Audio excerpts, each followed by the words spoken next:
Okay, hi, thanks very much for waiting. So I'm the last presenter, so please hold off your questions for another 5 minutes. So I'm going to be presenting the work we're doing at Harvest Choice on behalf of my team, and many of the members are here with me today.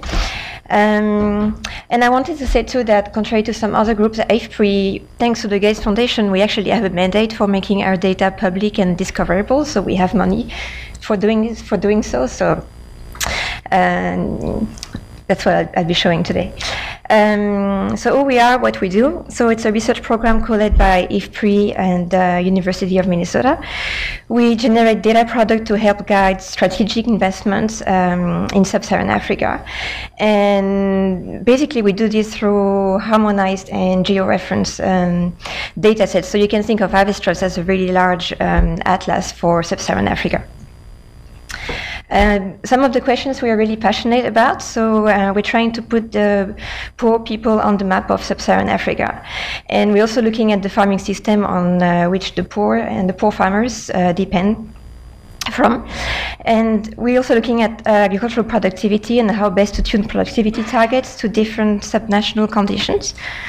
And we're looking at constraints to productivity and then technologies and the landscape of agricultural investments in the regions, and finally at the benefits and impacts of investment.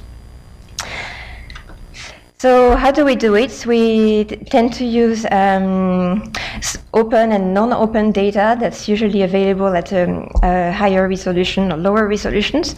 And this is an example of how we produce yield potential and yield gap, but we also do it for market access. We do it for other biophysical indicators. We do it for population and poverty. So this is just an example. How the Harvest Choice indicators are being used. By the way, I forgot to mention we have about 400 indicators now available on our website, and this is going to grow this year as we're releasing updates. So some of the immediate use cases for our data is the Bill and Melinda Gates Foundation strategy refresh. We've been helping the foundation for about 6 years now, developing and defining their ag development strategy. We're also involved with the G8 New Alliance, developing priority setting tools. We also use our data for monitoring and evaluations purposes. One example is with the USAID Feed the Future intensification project in three zones in sub-Saharan Africa. And the data is used for any kind of spatial analysis in the region, for instance, looking at aid effectiveness. So here are some screenshots of typical applications of Harvest Choice indicators. So here is example locations of the Bill and Melinda Gates Foundation's projects in Uganda, and the foundation is using some of Harvest Choice spatial layers as underlay to the projects and the investment data. This is a priority setting tools we've developed for USDA, for the New Alliance partners. And this is a simplified version of the tools because it's showing targets by commodity value chains, but we also do it by value chain, by agroecological zones, and by value chains by provinces at subnational level.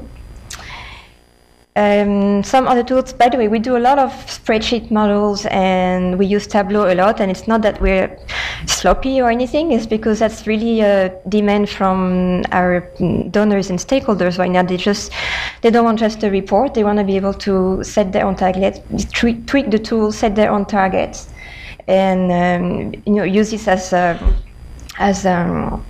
evidence for evidence-based decision making. So this is a wheat profitability calculator. This is showing targets for Ethiopia. So all those tools are using Harvest Choice layers as baseline, and also we use the Harvest Choice crop modeling capabilities to set productivity targets. A recent example of how the data is used was by the Brookings Institution.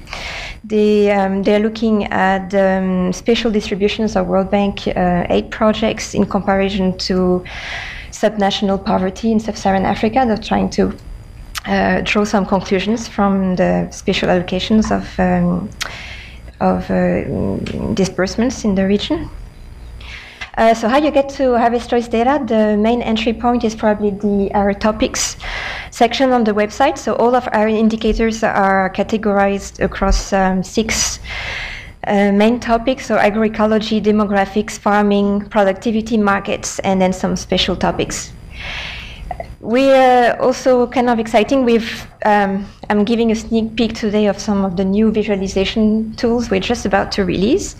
But one way to get to the data is to just browse the data section. So once you go into topics, then you have direct link to data and maps download on the website.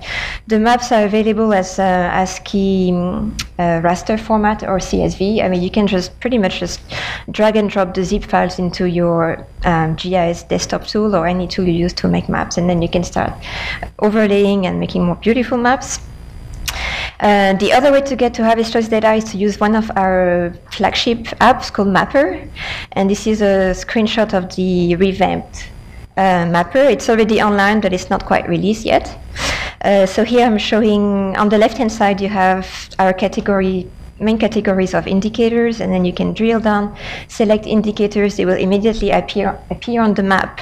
You can change the transparency, overlay different indicators, and then you can run some summary statistics by zone or for particular points or for particular polygons on the map. This is another screenshot. This is how you would draw a polygon on the map if you're interested in a sort of a specific project area or site, trial sites or something, and you want to get some summary statistics for that particular site. You can do it through Mapper. We're also about to release a tabulation tool. It's using some of the same underlying data, but you can create your own kind of pivot table and download the data as CSV. So this was a big request from our stakeholders, so we're really excited to have that on the site within the next 2 weeks. And finally, we also just jumping on the linked open data and open data bandwagon. We're releasing our data API. In fact, all of our new tools are based on this exact same API, so it's really performant.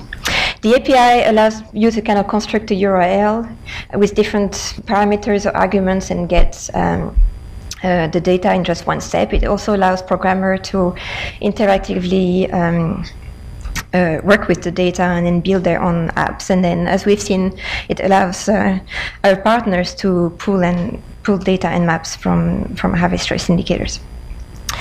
What's coming next? So we have most of our indicators focus on biophysicals aspects, and we're trying to make breakthrough in on the socioeconomic front and also on the investment data. So, and to do this, we're trying to partner up. So I think this year and next, we're going to publish more harmonized socioeconomic layers using mostly LSMS data from the World Bank, DHS surveys from the Measure DHS project, and also agricultural census from African countries, which are usually difficult to get to. And so this will just augment the catalog of Harvest Choice layers, and it will become available again on the website and in Mapper. And the other big projects we have in mind, partnering up with all of the CG centers, is to collect coherent information on the landscape of CG investments, so the current CG investments and the future investments planned in the CRP, and trying to process this data in such a way that it can also be summarized the same way we do summary on biophysical data. So that's a big endeavor, and we're trying to develop the networks, the method, and the tools to do that. So finally, if you want to find out more, please visit our website. This is harvestchoice.org, and then you can ask questions to any of my colleagues here. Thank you.